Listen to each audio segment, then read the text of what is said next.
Assalamualaikum warahmatullahi wabarakatuh. Selamat pagi, selamat siang, dan selamat malam. Halo semua, gimana kabarnya hari ini? Alhamdulillah, semoga semuanya selalu dalam keadaan sehat walafiat dan tanpa kekurangan suatu apapun. Dan yang sedang sakit, semoga lekas diangkat penyakitnya ya. Nah, bertemu lagi sama saya Nikmatul Hidayah dalam video pembelajaran Bahasa Indonesia. Gimana nih, kalian sudah siap belum untuk belajar hari ini? Tentunya harus siap ya. Sebelum kita mulai pembelajaran hari ini, ada baiknya terlebih dahulu kita berdoa. Berdoa sesuai agama dan kepercayaan masing-masing dimulai. Berdoa selesai. Sebelumnya kita sudah mempelajari mengenai nilai-nilai dan kebahasaan dalam cerita rakyat atau hikayat. Gimana nih, kalian masih ingat gak sih apa saja nilai-nilai dan kebahasaan dalam cerita rakyat? Yuk coba kita ingat-ingat bersama. Yang pertama, nilai-nilai dalam cerita rakyat atau hikayat, yaitu ada beberapa nilai yang terkandung di dalamnya, yaitu ada nilai budaya, nilai sosial, nilai agama, nilai pendidikan, nilai estetika, dan masih banyak nilai lainnya. Kemudian ada kebahasaan dalam cerita rakyat, yaitu menggunakan bahasa Melayu klasik. Ciri-cirinya seperti menggunakan majas dan menggunakan konjungsi di awal kalimat. Nah, itu tadi ulasan dari materi sebelumnya. Gimana? Sudah mulai membangkitkan ingatan kalian gak sih? Nah, kalian sudah paham, langsung saja kita intip KD yang hari ini akan kita pelajari. Yuk, apa saja sih KD-nya? Nah, setelah melihat KD tadi, kalian sudah mengetahui kan apa yang akan kita pelajari hari ini? Yap, benar sekali. Hari ini kita akan mempelajari mengenai butir-butir penting dari buku non-fiksi, dan yang kedua kita akan mempelajari ikhtisar. Nah, kalian pasti penasaran dong dengan penjelasan dari materi-materi tersebut. Oleh karena itu, yuk simak penjelasannya. Yang pertama yaitu pengertian dari buku non-fiksi. Buku non-fiksi merupakan karangan yang dibuat berdasarkan kenyataan atau hal yang benar-benar terjadi dalam kehidupan nyata. Oleh karena itu, buku non-fiksi bersifat faktual atau yang berarti bahwa semua hal yang terkandung di dalam buku non-fiksi merupakan nyata dalam kehidupan. Buku non-fiksi juga dapat diartikan sebagai buku yang berisikan fakta berdasarkan pengetahuan, pengalaman, hasil penelitian. Buku non-fiksi juga bersifat informatif, yang berarti disajikan secara jelas, akurat, dan disajikan berdasarkan apa adanya dalam lapangan. Oleh karena itu, buku non-fiksi biasanya ditulis oleh seseorang yang ahli di dalam bidangnya. Kemudian buku non-fiksi dikelompokkan menjadi dua jenis. Yang pertama yaitu buku non-fiksi murni. Buku non-fiksi murni ini merupakan buku yang dikembangkan berdasarkan data pasti, misalnya seperti skripsi, makalah, artikel, buku ajar, tesis, dan masih banyak lainnya. Kemudian yang kedua ada buku non-fiksi kreatif. Nah, di dalam buku ini isinya tetap berdasarkan data-data yang ada, akan tetapi dikembangkan lagi oleh penulisnya berdasarkan imajinasi mereka. Nah, begitu. Gimana? Kalian sudah paham? Kalau sudah paham, kita lanjut ke materi yang selanjutnya. Nah, yang kedua yaitu jenis-jenis buku non-fiksi. Kira-kira ada apa saja sih jenis-jenis dari buku non-fiksi? Yuk kita kupas satu persatu. Nah, yang pertama yaitu buku biografi. Nah, buku biografi ini biasanya berisikan mengenai informasi dan riwayat hidup seseorang yang dikisahkan secara detail dan ditulis dengan menggunakan gaya bahasa yang menarik. Nah, sehingga para pembacanya seakan-akan ikut terbawa oleh kisah yang diceritakan tersebut. Kemudian yang kedua ada buku pendamping. Buku pendamping ini biasanya digunakan untuk mendampingi buku utama. Buku pendamping biasanya juga disebut sebagai buku pengayaan. Yang ketiga yaitu buku literatur. Buku literatur ini biasanya berkaitan dengan suatu topik penelitian. Buku literatur ini biasanya digunakan untuk mengidentifikasi penelitian-penelitian terdahulu. Oleh karena itu, buku literatur ini difungsikan sebagai rujukan kajian keilmuan. Nah, yang terakhir yaitu buku motivasi. Buku motivasi ini biasanya berisikan kajian psikologis. Buku ini biasanya difungsikan untuk membantu membangkitkan gairah dan semangat para pembacanya. Nah, gimana? Sudah paham? Kalau sudah paham, yuk lanjut ke materi selanjutnya. Nah, selanjutnya yaitu ciri-ciri dari buku nonfiksi. Kira-kira apa saja sih ciri-ciri dari buku nonfiksi itu? Nah, kalau kalian belum mengetahuinya, yuk simak penjelasannya. Ciri-ciri dari buku nonfiksi ini terdapat 5 ciri-ciri. Yang pertama yaitu menggunakan bahasa yang formal. Dari segi penulisannya, buku nonfiksi ini ditulis dengan bahasa yang formal. Meski begitu, terdapat beberapa buku nonfiksi yang ditulis dengan bahasa yang santai. Akan tetapi, dengan catatan tetap menggunakan bahasa yang sesuai dengan kaidah penggunaan EYD. Yang kedua yaitu sifat kata yang digunakan denotatif. Kata denotatif ini dimaksudkan yaitu menggunakan maksud yang sebenarnya.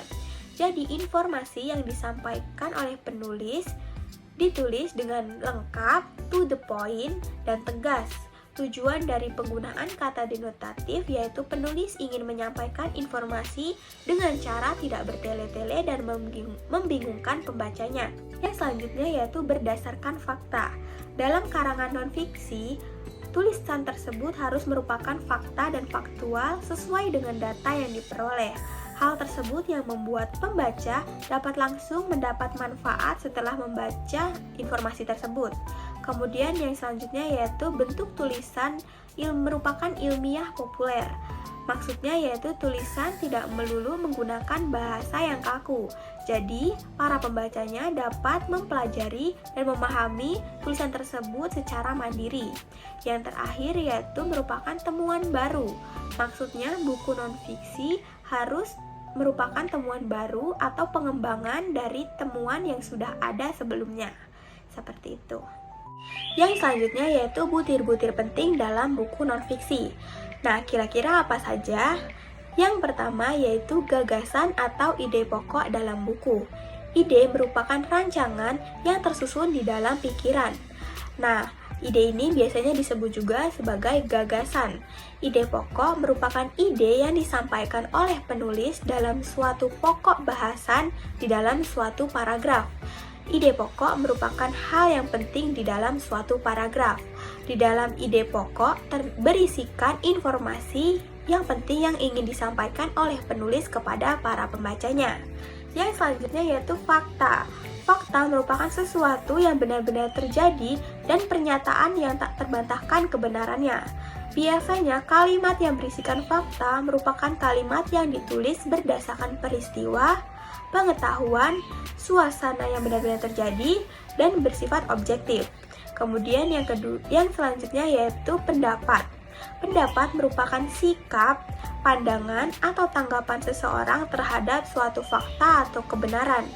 Biasanya, pendapat ini dipengaruhi oleh unsur pribadi yang bersifat subjektif. Pendapat ini biasanya berupa kritik ataupun saran. Yang selanjutnya yaitu pengetahuan. Teks nonfiksi ini biasanya berdasarkan data dan fakta. Oleh karena itu, berisikan sesuatu yang bersifat absolut. Oleh karena itu, para pembacanya akan mendapatkan suatu pengetahuan setelah membaca buku nonfiksi. Nah, gimana? Tadi kita sudah membahas mengenai buku nonfiksi. Nah, selanjutnya kita akan membahas mengenai ikhtisar. Ikhtisar sering juga disamakan dengan ringkasan buku atau ringkasan tulisan. Padahal keduanya memiliki perbedaan dari segi isi pembahasan dan juga strukturnya. Pada ringkasan, akan disampaikan secara keseluruhan dari isi buku tersebut, hanya saja dalam versi lebih ringkas dan juga lebih sederhana. Sedangkan pada ikhtisar akan disampaikan poin-poinnya saja. Jadi sebenarnya ikhtisar itu apa sih? Nah, ikhtisar secara umum merupakan teks penyajian singkat dari suatu karangan asli yang tidak perlu memberikan seluruh isi dari karangan tersebut secara proporsional.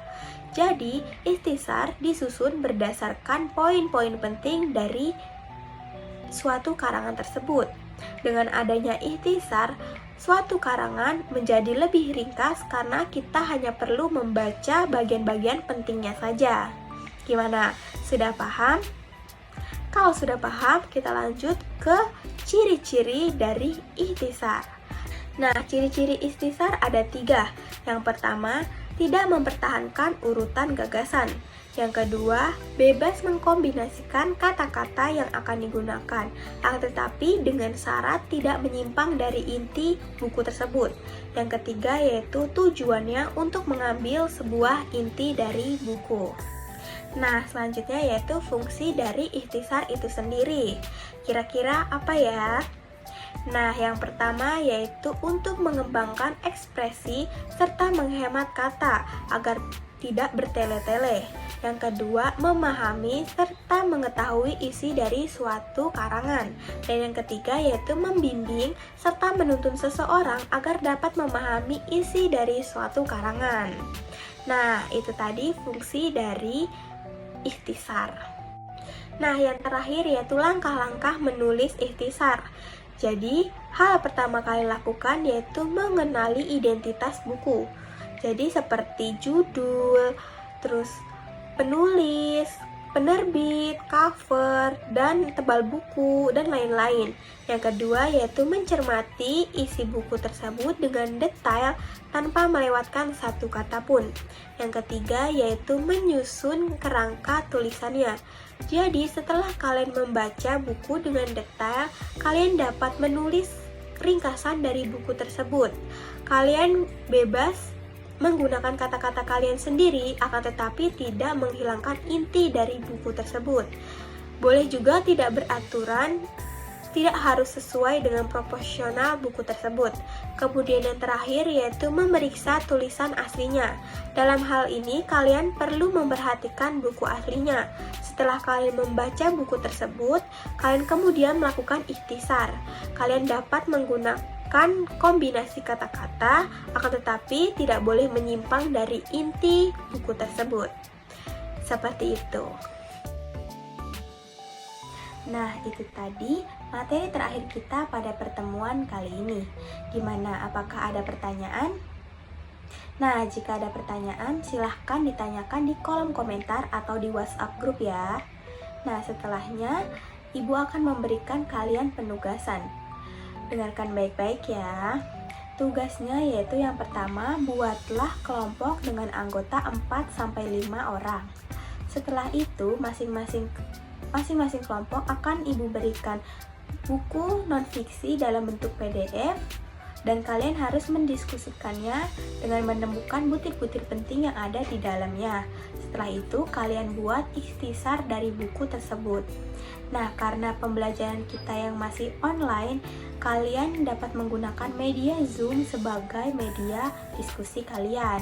Setelah selesai dalam mengerjakan tugasnya, kalian setiap kelompok mempresentasikannya dalam bentuk video. Nah, video tersebut nantinya diunggah di YouTube dan linknya kalian kirim ke WhatsApp grup ya agar Ibu dapat menilainya. Waktu pengerjaannya selama 1 minggu mulai dari sekarang. Selamat mengerjakan. Baik, demikian pembelajaran kita hari ini. Semoga apa yang sudah Ibu sampaikan dapat bermanfaat untuk kalian. Nah, tadi kita sudah mempelajari mengenai buku fiksi dan ikhtisar. Buku fiksi mulai dari pengertian, jenis-jenis, ciri-ciri, dan butir-butir penting yang ada di dalamnya. Nah, kira-kira ada yang masih ingat apa sih pengertian dari buku non-fiksi? Yap, benar sekali. Buku non-fiksi merupakan karangan yang berisikan fakta berdasarkan apa yang benar-benar terjadi di kehidupan nyata. Kemudian, ada yang masih ingat apa sih jenis-jenis dari buku non-fiksi? Benar sekali, ada buku biografi, buku pendamping, buku literatur, dan buku motivasi. Kemudian kita tadi juga mempelajari mengenai ciri-ciri dari buku non-fiksi. Kira-kira apa saja? Buku non-fiksi yaitu menggunakan bahasa yang formal, menggunakan kata denotatif, menggunakan berdasarkan fakta, kemudian menggunakan penulisan ilmiah populer, dan yang terakhir merupakan temuan baru. Nah, yang selanjutnya ada butir-butir penting yang ada di dalam buku non-fiksi. Kira-kira ada yang masih ingat? Benar sekali, ada gagasan atau ide pokok, yang kedua ada fakta, yang ketiga ada pendapat, dan yang terakhir ada pengetahuan. Nah, kalian sudah paham dong berarti dengan apa yang sudah Ibu sampaikan. Kemudian yang tadi kita juga belajar mengenai ikhtisar. Kira-kira ada yang masih ingat apa itu ikhtisar? Benar sekali, ikhtisar adalah suatu teks penyajian ringkasan dari suatu karangan asli yang isinya hanya mengutamakan poin-poin penting dari buku tersebut. Nah, demikian ulasan ulang dari materi yang sudah kita pelajari tadi. Adapun materi yang akan kita pelajari pada pertemuan selanjutnya yaitu mengenai teks negosiasi. Nah, teks negosiasi adalah teks yang di dalamnya berisikan proses terjadinya suatu kesepakatan atau perjanjian antara dua belah pihak untuk mencapai suatu kepuasan di antara pihak yang bersangkutan. Nah, itu tadi sedikit penjelasan mengenai materi yang akan kita pelajari pada pertemuan selanjutnya. Oleh karena itu, kalian dapat membaca atau mempelajari terlebih dahulu mengenai teks negosiasi, agar nantinya kalian sudah sedikit memahami mengenai apa sih teks negosiasi itu. Kalau begitu, sampai di sini saja pembelajaran kita hari ini. Sebelum Ibu tutup pembelajarannya, ada baiknya kita terlebih dahulu berdoa agar materi yang kita pelajari dapat bermanfaat ke depannya. Berdoa sesuai agama dan kepercayaan masing-masing dimulai. Berdoa selesai. Buat kalian tetap semangat dalam belajar dan tetap semangat dalam menuntut ilmu. Sampai jumpa. Wassalamualaikum warahmatullahi wabarakatuh.